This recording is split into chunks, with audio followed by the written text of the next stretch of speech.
Сиромаштијата ги држи компаниите од истокот во затворен круг. Тие работат, ќарот го собираат други. Ова е последица на така нареченото лом производство, кој им овозможува на овдешните компании да преживеат, но не и да се осамостојат.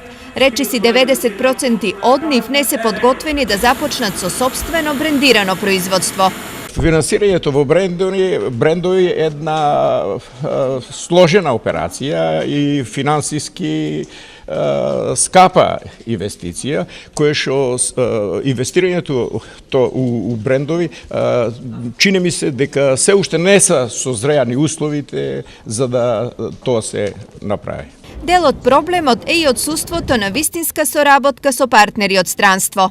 Па таа соработка треба, се уште е на ниско ниво, но треба секако да се развива.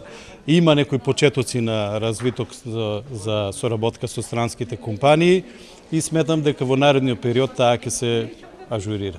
Сепак вистинскиот проблем е во самите компании. За да успеат во странство, тие мора да ја подобрат продуктивноста и конкурентноста.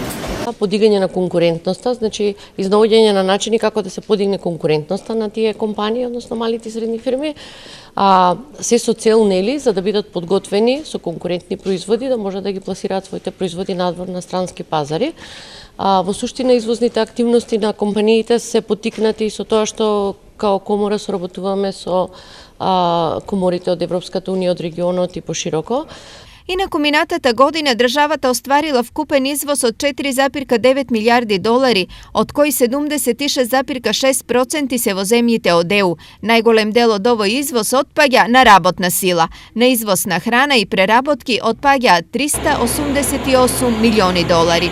Инаку можностите и начините како македонските компании да се отворат и да остварат поголем извоз на продуктивност беше тема и на денешната средба во